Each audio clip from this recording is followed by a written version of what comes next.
My name's Jeffery and this is Process Driven. Brooke Shaden is one of a select few artists who manages to consistently create work that is so visceral and resonates so deeply that it makes me want to step into the picture so I can inhabit that world even for a moment. Her work is sometimes haunting, sometimes dark, sometimes even disturbing, but it's always interesting and challenging enough, both conceptually and technically, that I've been a fan of hers for years, and I'm always eager to see what she comes up with next. I've wanted to talk to her for a long time, and I'm so grateful that we could finally make this happen. Here's my conversation with Brooke Shaden. Please listen carefully.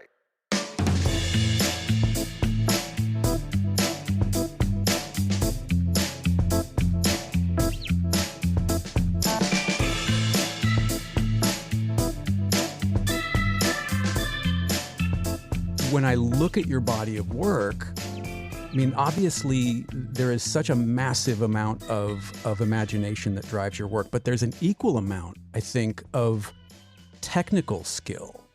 And I wonder, with such a wild imagination, have you ever come up with a concept that was, for whatever reason, even beyond your capability? And if not, where do you find challenge in making your work? Oh my gosh, I struggle to do what I do every week. And I think that if you're not struggling, then you're not doing it right. Mm-hmm. Like there's not a lot of growth happening if you sort of punch them out and you know exactly the formula. Then it's just a formula. It's clinical. So yeah, every week I come up with some idea that I think I have no idea how to pull this off. And then I experiment. I experiment all the time with my work. And in fact, about 40 minutes before we started talking, I was literally hanging from a piece of fabric from a tree branch that I tied up. And just I was just hanging in this stack of fabric that was like slowly ripping from the bottom and thinking, I don't even know what this is. Like, what am I doing right now? But that's the whole point of doing it, isn't it? Not knowing exactly. And then you just do it anyway. And to me, especially with social media and especially with this ability to transmit information, not just the finished picture or the finished product, but the making of, those experiences are valuable on so many different levels. Sure. Personally, for the adventure, for other people to see that you're just out there making a fool of yourself, and that's fun and that's funny and that's great. And then, even if nothing comes of it, at least the story's there. So for me, it's like every day is just this process of, I have an idea, I don't know how to do it, so maybe I'll just hang myself from a tree and see what happens. Right. That's the best. Well, and I think it's important. I mean, you just hit on something. I think it's so important to see how much joy is in making your work, because I think there may be, and I don't know this for sure, correct me if I'm wrong, but I think there may be a tendency for people to assume one thing or another about you based on the tone of the work. Absolutely. It's the number one comment that I get when I meet people in person. They always say, "You're so much happier than I thought you'd be." It's that, and you're so much shorter than I thought you'd be. Right. It's always the number one comment that I get, that I've always gotten, and I love it. It brings me the most immense sort of twisted, sick joy. Yeah, when I get to show people that I wear my hair in braids and bows in my hair, and I'm just really happy, and I giggle a lot, and it just, watching people try to reconcile that when the artist doesn't match their art is hilarious to me. How does this come out of that? Yeah, exactly. But it's like the perfect platform to talk about how we're really multifaceted. Every human has all these different sides. And just because I present in a certain way doesn't mean that I don't also have a fascination with death and darkness and all this stuff. But it doesn't have to be the thing that runs my life to be the biggest curiosity of my life. Sure. Yeah, that's a great point. It's funny, I actually thought of you over the weekend, well, not over the weekend, when we were in Richmond. We were on our way to a cemetery there called Hollywood Cemetery, which is a beautiful cemetery, as cemeteries go. But there was a little shop called Rest in Pieces in Richmond. It's like a little curiosity oddities shop with taxidermy and bones and insects. And I mean, it's just this fascinating shop. And I was like, oh my gosh, I know who would love this shop. And and there's a human skeleton in a coffin, but the head is missing for some reason, and that begs the question, like, how do you have all of this thing except the head? Right. There's another one in the back, and apparently there's a law on the books that you cannot buy or sell human remains in Virginia, but these were apparently gifted to the store owner, which is perfectly acceptable. Ha, that's fantastic. Right. Oh man, I would get such a trip out of that place because, like, just like you said, you can't sell human remains, but like, what, you can sell other remains? Right. I mean, Right. so Right. Yeah. weird. And any number of taxidermied creatures are there for your, amusement and enjoyment, but Right. hands off the human skeleton. Right. Yeah. It was so cool. In fact, I'm hoping we're going to make this happen to have a conversation with the owner about the shop, because I look at a shop like that and I go, okay, is the fascination with the occult side? Is the fascination with the taxidermy side? Are they somehow mixed? Or is there something else that I'm completely missing that inspired you to open a shop like this?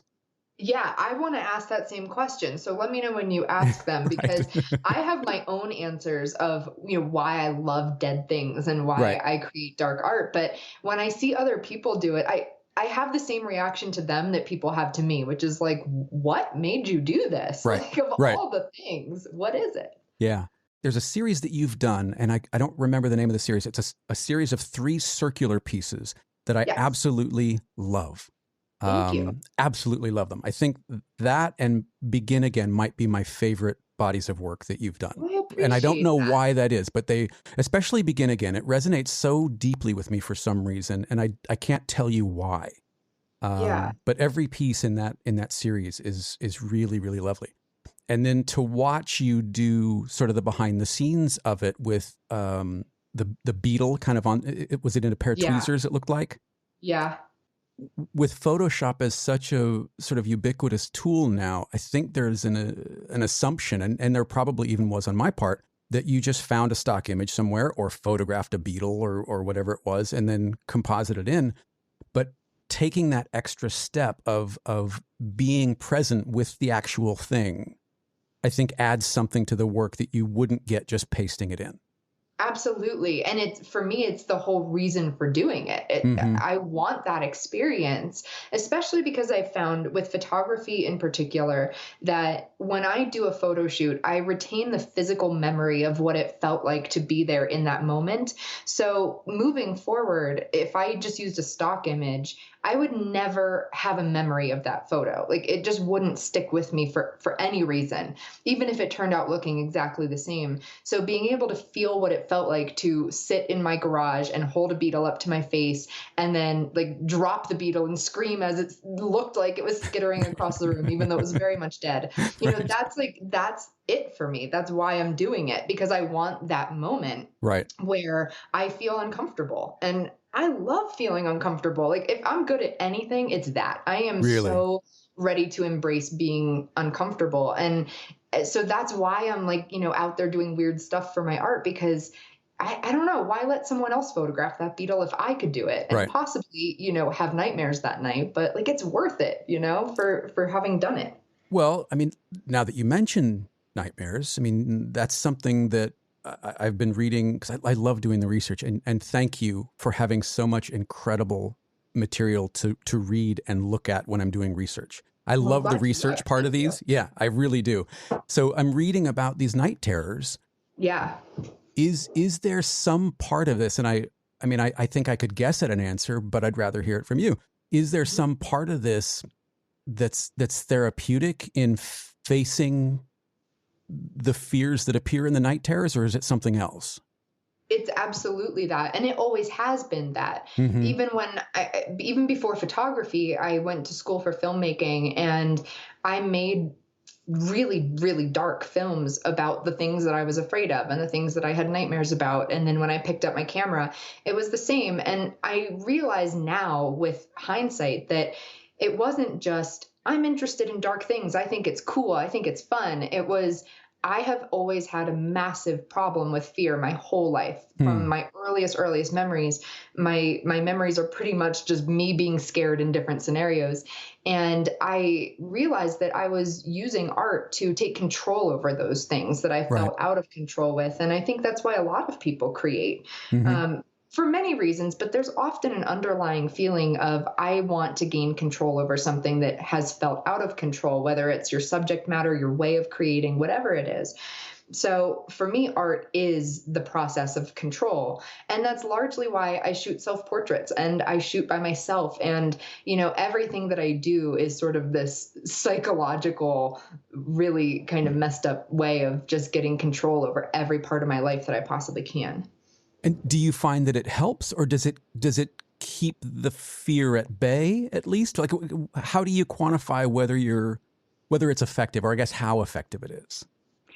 I don't know that it's actually worked to banish any fear or even to change my attitude toward it. But I know that the feeling that I get when I, for example, look at that picture with beetles on my face, I feel a sense of triumph and I feel a sense that I was brave and I had courage. And that feeling, that just those visual reminders of bravery, I think are worth their weight in gold. So whether the fear is still there, I can look at that image and say, I did something courageous. I made that choice and I can make it again. And that's what art is good for. Right, right.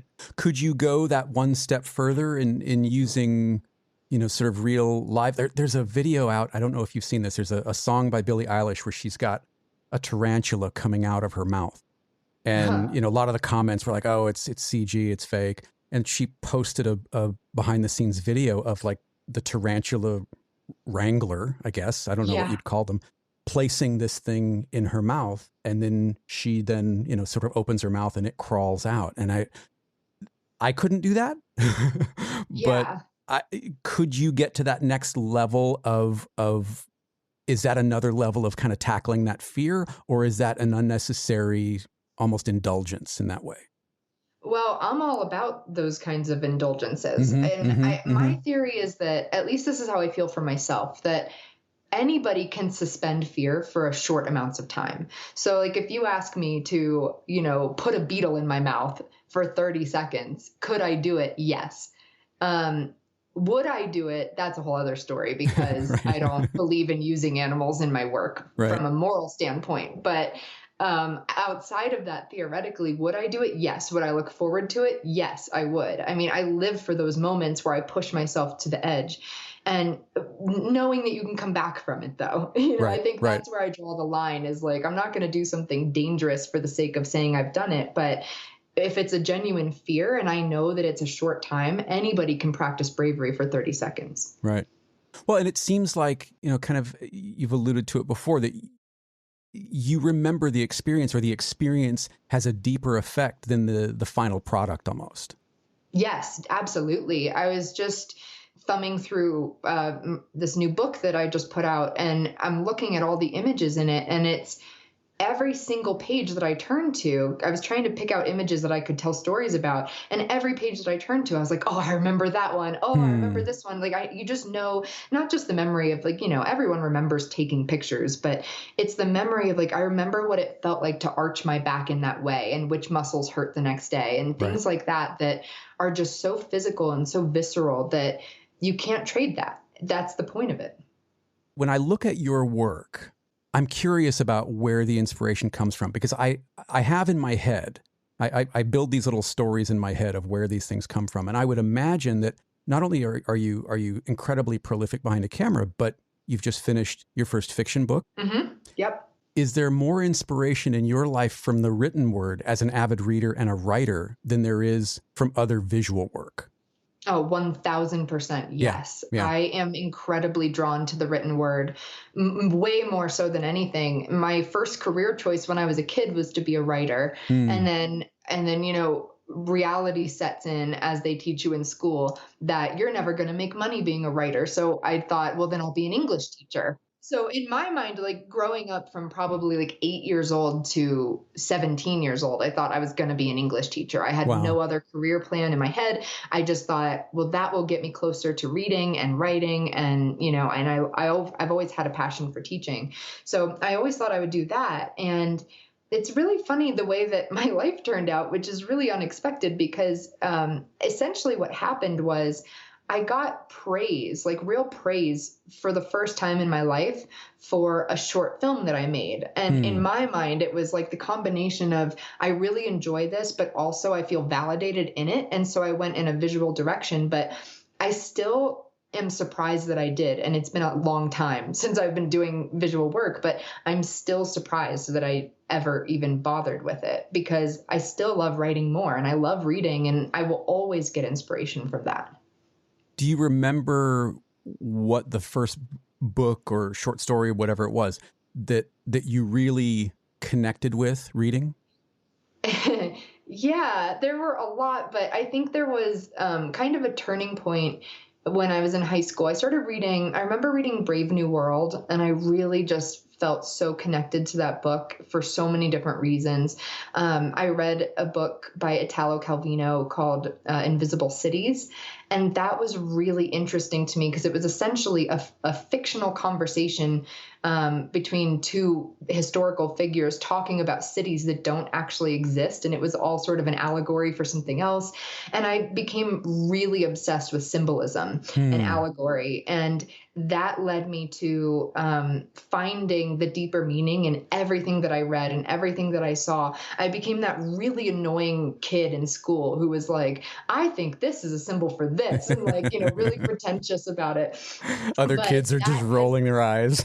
Yeah. Oh, absolutely. Like I can picture it now when I think back, but that has been the greatest inspiration for me, but also the best tool in creativity and in business, because if you can find the deeper meaning in something that you're creating, then you're opening up a door for other people to find that deeper meaning in what you do.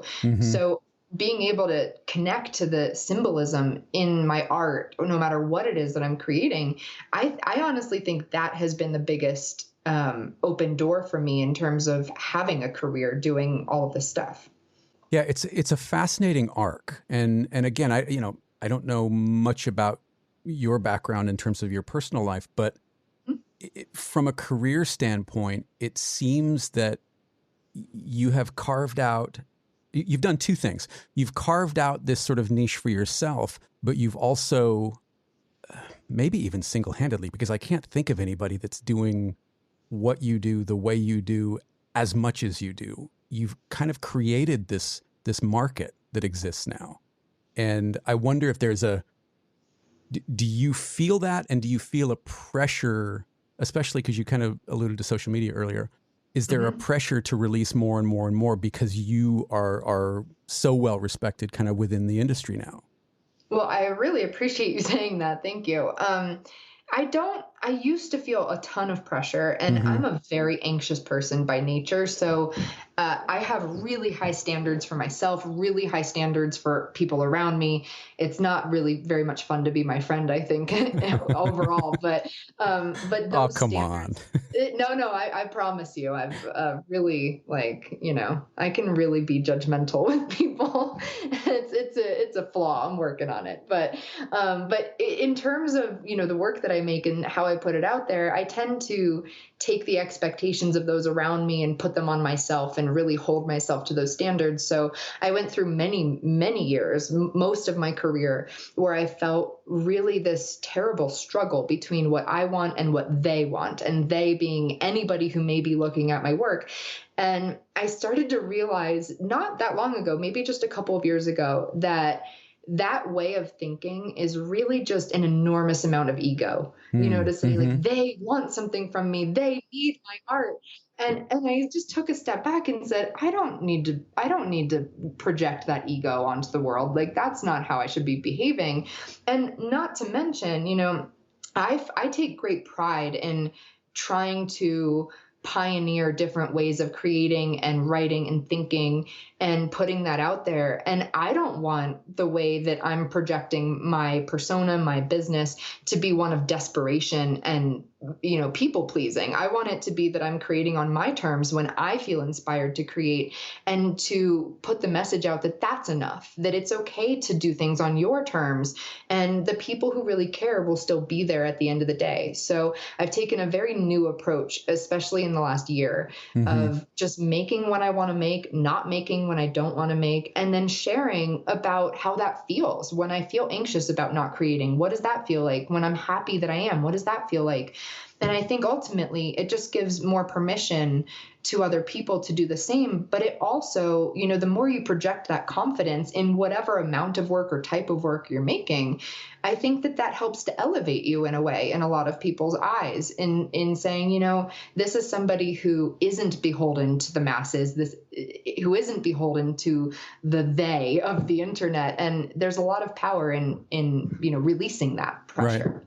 Well, and it becomes the making becomes more personal in addition to the end product. We get to see, what you're going through at any given moment, or what you're trying to express at any given moment, and then how that comes out on the other side. Yes. And I think that's so important.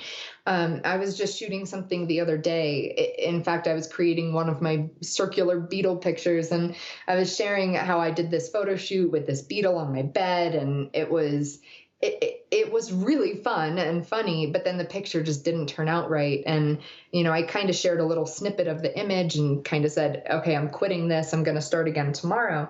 And a lot of the comments that I got were, but you should just keep it. It's good enough, and I thought that's really interesting, because it is good enough. And I agree with them. And there's nothing wrong with good enough, but there's so much value in picking up again the next day and doing it all over, and showing people that, it's okay to keep working toward exactly what you want, and you don't have to settle for less. Right. Go back a little further, because it sounds like you started kind of creating exactly what you wanted, or trying to create exactly what you want. And then it changed somewhere along the way, and you started thinking more about audience. Do you remember when and where, or why that started to change for you? Yes. I remember about 3 specific instances where my attention was put on the audience. And in all 3 instances, I felt a really deep sense of shame for not considering audience. And I want to explain that, because it's a really weird realization to have, especially in art, in fine art especially. We are so often, the stigma is, to be a real artist, you have to create for yourself. You don't consider your audience. You don't consider anyone else's feelings or desires. You just make what you want to make. And there's some sentiment in there that I agree with, which is, if you're going to be an artist, you might as well make what you want, because there's an audience for everything out there. So you might as well get really good at what you love. But on the flip side of that, when I think further, not just about photography or art or, this career that I have, I think about legacy, and what do I want to be known for? What do I want to be remembered for? And for me, it's never the art. It's the way that I made people feel through my art. And when you take that step back and realize that art can be for both parties, it can be for me and for you, and you can consider what other people need, then it's a whole different ballgame. So I remember the first time this happened, I put an image out online, and I didn't feel like it got enough comments. I was being really selfish about it. It was on Flickr. And I just said, this is just, I think this is a failure. People aren't commenting. People aren't responding. So I deleted it. And this was just a few months into having started, creating imagery. And my friend texted me the next week, and she said, I was looking for that picture that you shared and I can't find it. And I said, well, I deleted it because nobody liked it. And then she went on to tell me that she had just had a really traumatic experience, and this image was the first thing that made her feel connected again. And I felt like such an idiot for deleting that image because people didn't like it. And that was the first time out of many, many times that I would come to realize that my art serves other people, but they do not have to tell me how it serves them. And they don't have any obligation to write me a comment and say that they like something that I do. And a lot of times I think the people who are touched the deepest, they're the people who aren't ready to write that comment publicly or to even, write personally. Absolutely. So I've had a lot of experiences like that since then, of people saying, I was contemplating suicide, but then I saw your images and I felt connected. Or, Wow. I was thinking about running away from home, but now I'm not going to because I feel this really deeply. And just things like that, you have those moments time and time again. And this idea gets really drilled in that my art can be for me and it can also be for other people. And I can serve myself and I can serve other people. And the more we embrace that, I think the deeper our art will get. I don't think it becomes more shallow because you consider audience. It becomes deeper because of it. I completely agree. There's the myth of the tormented artist, right? Yes. That you have to suffer sort of disproportionately to, whatever it is. And it drives me bananas. Mm-hmm. Because it doesn't square with making a living as an artist as almost celebrity. Yeah. How can I be one and also the other? I mean, maybe they can be true, but I don't buy the idea that you have to be, in some sort of deep existential cave to produce good art. I don't think that's true. I hope it's not true. No, I don't either. I'm glad that you touched on this because it is probably my biggest pet peeve in the art world. And this is why I love showing people that I'm actually a very happy person, because I don't want to perpetuate that idea that you have to be tortured to make dark art or any art. I mean, I make the best art when I am happiest in my life. And I think that there's a lot of power in spreading the word that you can go through bad things, but the power of art is understanding. It's getting some distance from it and analyzing it and sifting it through the lens of, how you're going to recreate that feeling that ultimately leads to healing or understanding. And the more we promote that as an idea, rather than you have to be depressed to make art, I think the healthier artists will be and the wealthier artists will be, which is wonderful. Mm-hmm.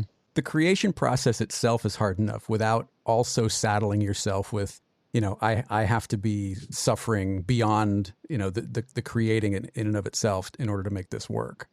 Yes. Can we talk a little bit about workshops and sharing and connecting in that way? Because that seems like another aspect of your career that seems to have come out of nowhere. Maybe it was planned, but as an audience member, it seems like you are able to connect in person even deeper than you are with people just looking at your work. Yeah, definitely. That's been a shock to me because I have really bad social anxiety. Do you really? Oh yeah, terrible social anxiety. But for me, it comes back to control because, I think back like in school, I remember in 8th grade, we all had to give a talk, a 5-minute talk. And this was this big, massive thing that everyone was leading up to in 8th grade. And I remember doing mine, and I was one of the only people that failed the talk because I just couldn't fill those 5 minutes. I was so petrified. And all throughout my sort of adolescence, the idea of talking to a group was the most mortifying thing I could think of. And I'm sure lots of people identify with that. And even now, the thought of going to a party or meeting someone that I don't know, having a conversation face to face just sets my pulse racing. And really? I hate it. I won't really do it for the most part. But what I've found is that for me, really my whole career goes back to control, because if I feel like I'm in control and people are there to listen to what I have to say, then I'm like the queen of the room, like I can command an audience and I can say what I want and I'm super confident.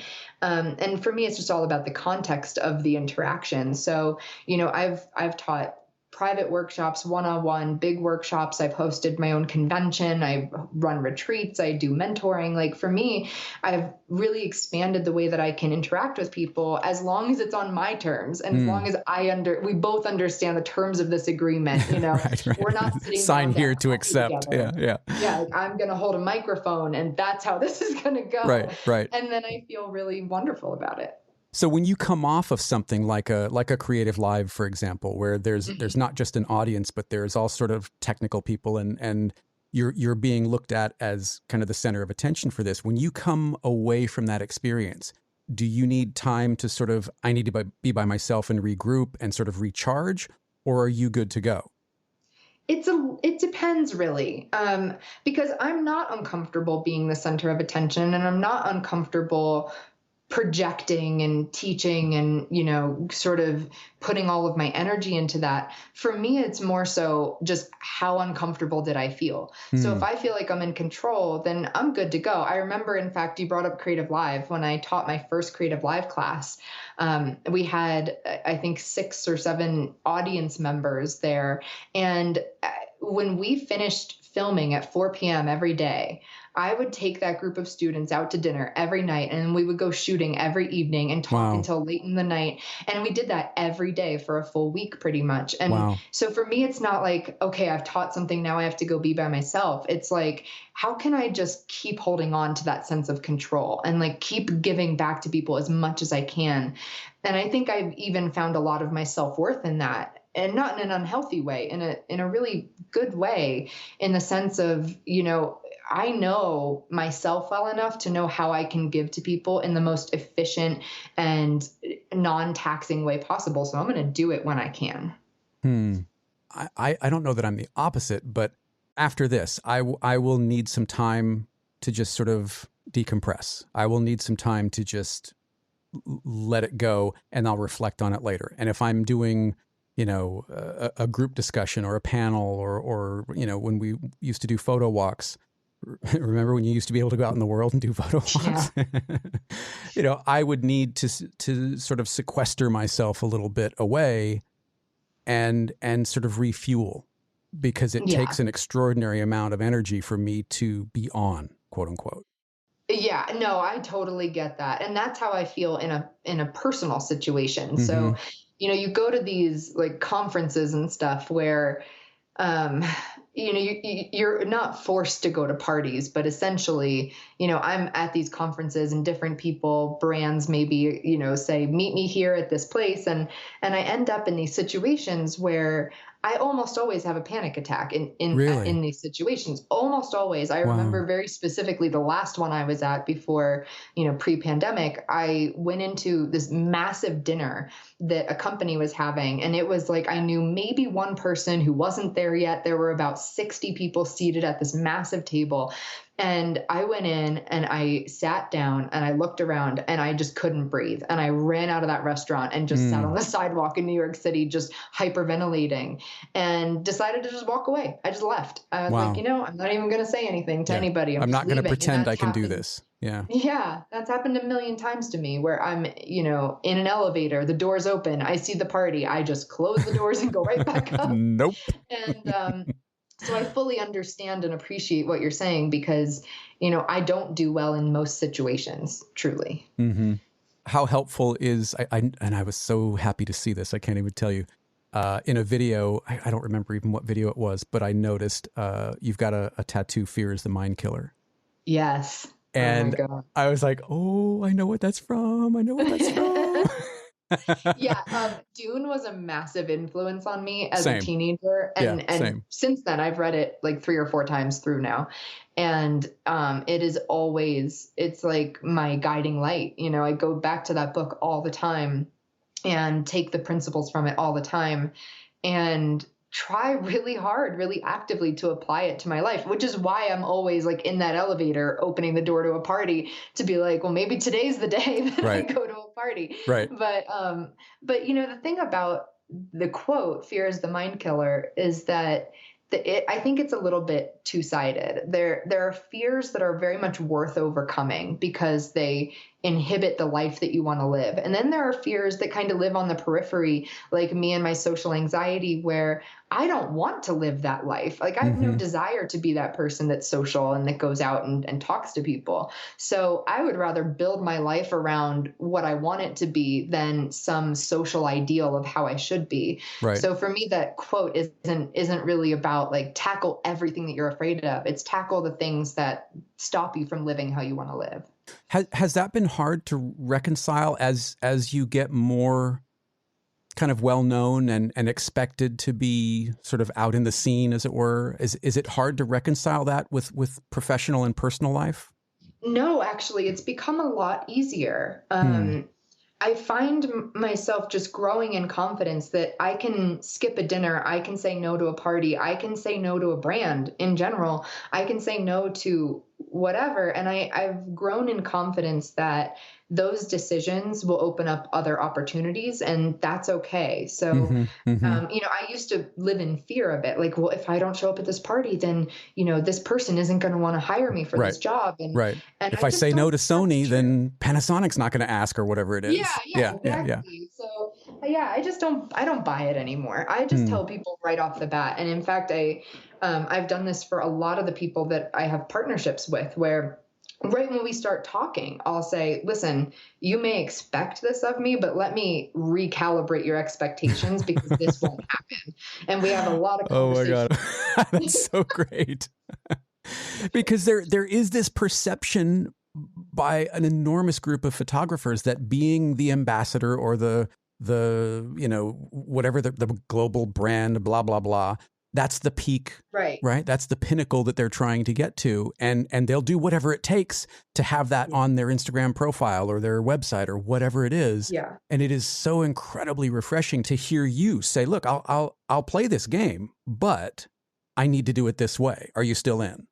Yeah, exactly. And I wish that more people would do that, because I actually think that it sort of asserts some level of control, some level of self-respect in Mm-hmm. the situation. Brands and companies, they're all used to people saying, "I'll do whatever you want," Right. but they're not as used to people saying, "Well, I'm in, but these few expectations have to be met," or "I'm not willing to do this." And but artists have a lot of leeway with stuff like that. And the more that I have asserted myself and the things I'm willing to do or not do, I feel I've gotten way more respect from being able to have those conversations and then have my boundaries respected. There's so Mm-hmm. much mutual respect. That's terrific. I mean, I think you're right. I think that it is unhealthy in those instances just to say yes, because it comes off as a desperation. It comes off as a position of releasing power to that other entity, and it sounds like you trying to really sort of explore control and retaining and maintaining and asserting control is such a healthy space, not only for you to be, but it's healthy for artists to be, period, full stop.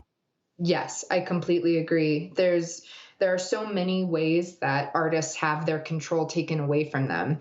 So many ways, whether it's in pricing your work and people putting you down, or, bad interactions with clients, but there has to be a way for us artists to maintain some modicum of control. And the more we learn to assert it, which it's very much a practice. It's not like I just woke up one day and was like, I'm just going to tell these companies how it is. It was a very gradual thing. Right. But the big lesson from it was every time I chose to make those decisions in a very kind and respectful way. I mean, I'm not like going to people and saying, I refuse, like, Yeah, right. I only want green M&Ms, like that's not doing that. I'm saying from a place of respect, this is where I'm comfortable. This Right. is how I would like the relationship to be. And hands down, consistently, without fail, those relationships have been stronger and more respectful ever since then. So Wow. I just grow in confidence every time. Mm-hmm. Does that spread from one partner to another? I mean, is there an expectation when a new partner comes to you that they know sort of what to expect, or do you have to kind of go through the list again with each new person or each new company? Yeah, I go through the list with each person, but I find that, it's such a personal world, the art world. So I tend to get to know just one person first, and they know me and they know what I need. And then that may escalate to a partnership of some kind. And so typically I don't know if you're like this, but with social anxiety, like I find one person to just latch onto, and I'm like, let me explain to you and only you everything you need to know about me, and then maybe you could tell everyone else for me. Right. So I do that a lot. Yeah, no, I mean, this is why we're doing this way instead of a panel discussion. I much prefer to be locked in to one person that I'm talking to, and it's one of the reasons that I love doing the research. It lets me spend time in your world and then have this conversation and kind of let it go wherever it goes. And for a long time, I really struggled with, is this, to your point about audience earlier, is this what an audience wants to hear from her or him or whoever it is that I'm talking to? And it got to a point where, very quickly actually, where I just went, look, I don't care what the reputation is. I don't care what the follower count is. I don't care, how big or small you are. I'm just going to approach people that I find interesting and want to learn from and hope that they can see that and want to have a conversation about it. Absolutely.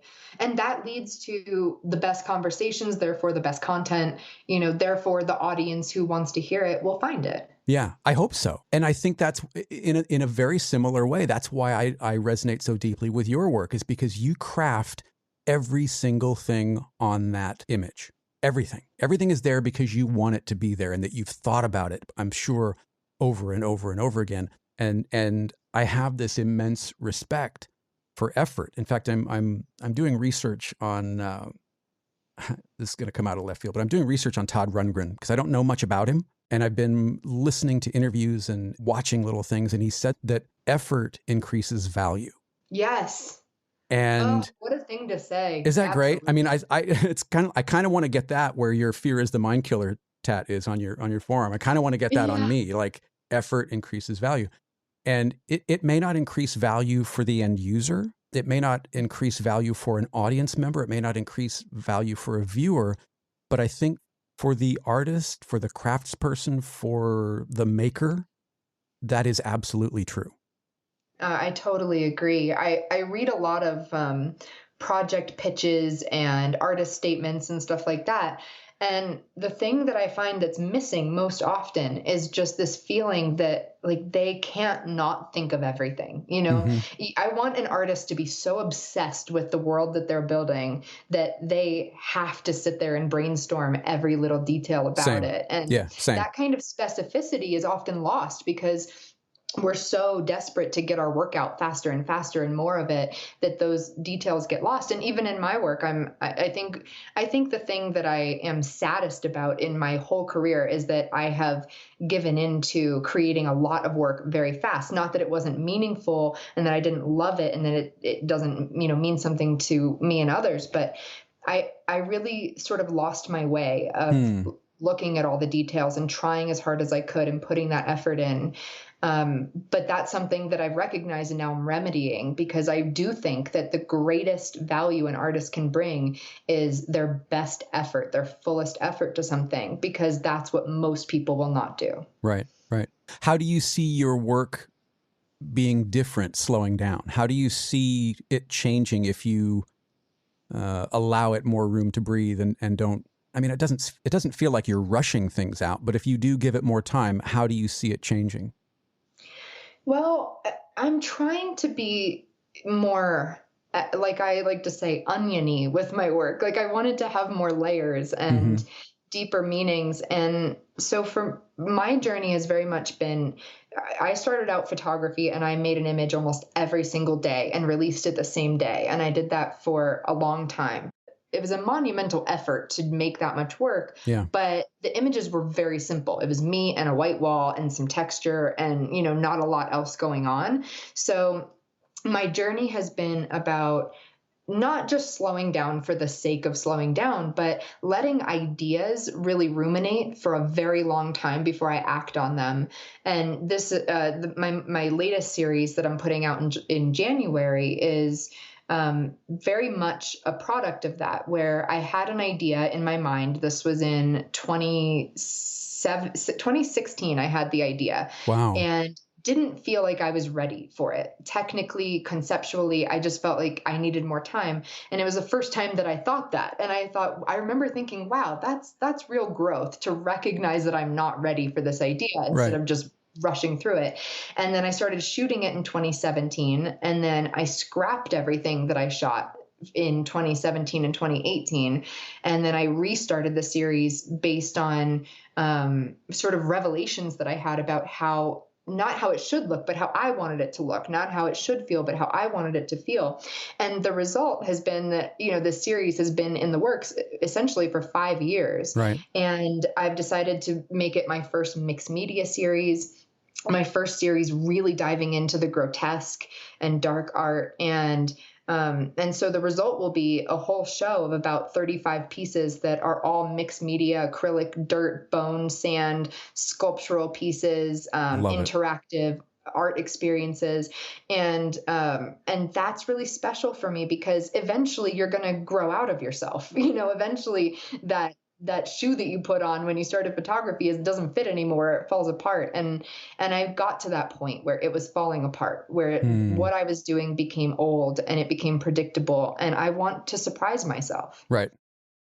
You did a picture, and I want to get to the mixed media stuff because I loved seeing you unsure of how it was going to turn out as you're dragging red paint across this beautiful print. Yes. I loved that. I loved seeing that.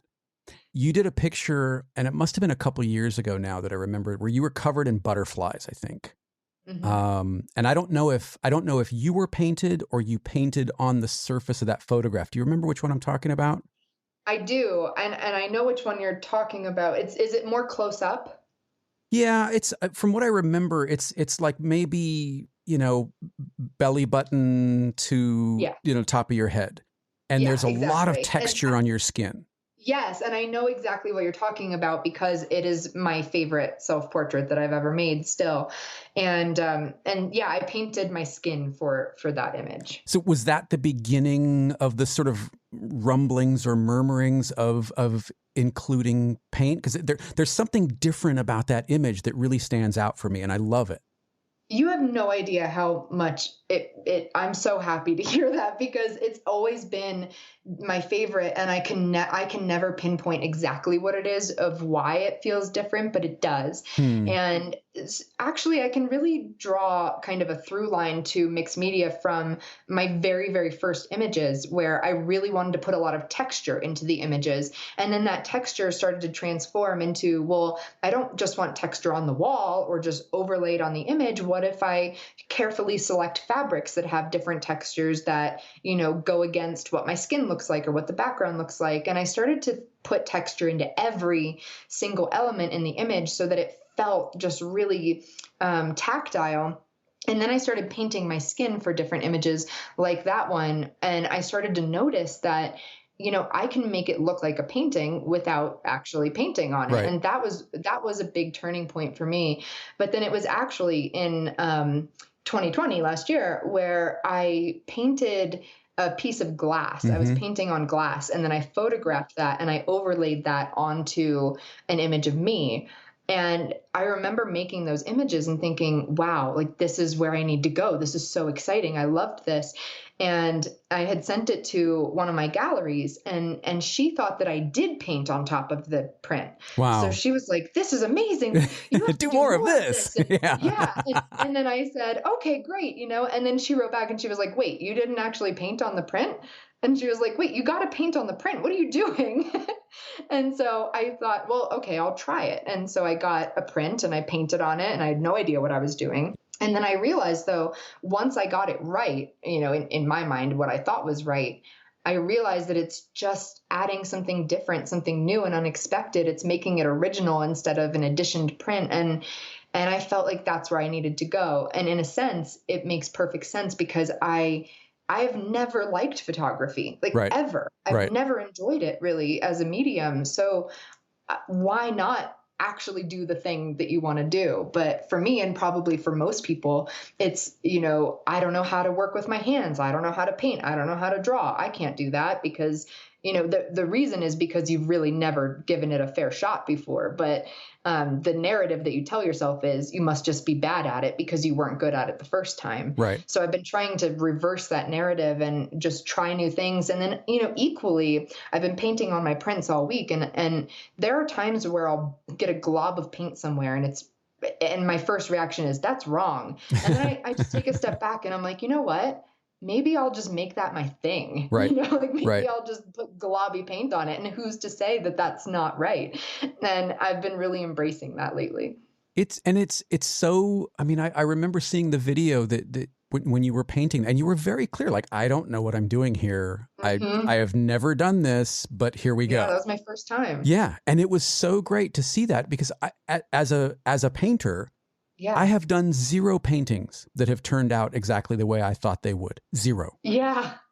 Paint has a That's weird great to way hear from of, me. it has a weird way of doing whatever it wants, even to the point of like, I mix a color and for some reason it blends with something else and it's slightly different than what I had. Even something that simple, but you have to let it be what it wants to be. Yeah, and that's been a huge lesson for me because we've talked about the need for control several times now, and this has been the opposite of that. It's like, okay, try to let go of some of that need for control and recognize, again, it's just like, having that beginner mindset. Like, this is all just guesswork. This is all just experimentation. And it should be, because I think the further into your career you get, the less you're seemingly allowed to embrace that mindset. People have expectations of you. You have an audience. People are paying you for a specific thing. So how are you going to go back to not knowing what you're doing and starting over? Right. And you brought up my series Begin Again, which was really came from this mantra that I had for myself, which was don't be afraid to begin again, all the time, every day. Don't be afraid to begin again. And that's what I'm now taking into my mixed media work and all of that, is just, it's okay to not know, and it's okay to be a beginner. And especially because I think half of being a professional is just being confident. Sure. And so why not take my confidence that I've learned and earned into what I'm doing now and then just rebuild. Well, and I think that the end result, the unpredictability of the end result will necessarily lead you somewhere unexpected, because you may be in control of the photographic portion of that work. But as we saw in the video, and you see it every day when you pick up a brush, it doesn't go where you think it's going to go or want it to go, but you have to kind of embrace that glob of paint and go, all right, this is what it is. Yes. And I just recently, I've been starting to paint on this new series, Samsara, that I'm doing, and I just messed up my first print. So I managed to get through 5 prints without anything going too wrong that I couldn't work with it. And then something went so wrong that I just set it aside and thought, well, I'll just print another one and try again. But just yesterday, I just got really inspired to just pick it back up and say, it's okay if this is going to go in the trash, but what can I do to salvage this? Yeah, let me work this a little more. Yeah. And it reminds me of when I was little, my dad would always come into my bedroom and I had a chalkboard on my wall. And every single night he would say, draw a line. And I would just draw any line, like a straight line, a squiggly line, anything. And he would take that line and turn it into a whole drawing before I went to bed. Love it. And really the point of it is like, it doesn't matter where you start, it matters where you take it. And I'm trying to embrace that now with this work. It's like, I had an idea in my mind, but maybe it's meant to be something else. Is there a line in terms of, are there projects that you might do for you but won't show publicly, or do you feel a responsibility to release everything that you kind of embark on doing? I don't know. I've never really thought about that before, actually. I don't think I've ever felt like I need to make something, but I don't want to share it. To me, it's just, I think that there's such a symbiotic relationship from me to the audience that it just makes sense to share it. I'm not trying to hide anything. There's nothing that I'm too afraid to put out there, whether it's controversial or not. It just doesn't occur to me, I think. And in fact, it makes me feel brave. So I don't think that, at least so far, there's nothing that I can think of that would push me in that direction to not share it. But it does excite me to go deeper and into the themes that I explore. For example, next week I begin shooting my new series that will come after Samsara, which is my painted series. And this new series is much more specific, much more personal, very sort of a much greater departure for me than anything that I've ever done. It's called Broken Threads, and it's all about our ability to love without ownership, which is a very weird idea. And, there's not like a lot of people talking about this, but since I became a foster mother, I've been thinking about how so many people are, for very valid reasons, unwilling to give their love unless there's a sense of attachment and ownership to the thing that they're giving it to. Sure. Whether that's by having children, adopted or biological, whether that's through marriage and having a piece of paper that binds you. There's just this hesitancy to love without permanency, without ownership. And so my new body of work is going to essentially make a commentary on that through photographs, through mixed media pieces. But I find I know it's going to be a big visual departure from what I've ever done. And I'm just excited. I feel like I am past due to just shake everyone up and make everyone uncomfortable and watch people leave. Like, I'm not afraid of that. I am looking forward to that. Subscribe to Jeffery Sidora's Everything in your favorite podcast app to get Process Driven, along with everything else I release, all in one feed.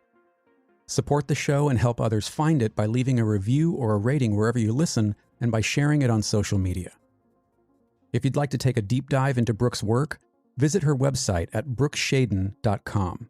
That's BROOKESHADEN.com.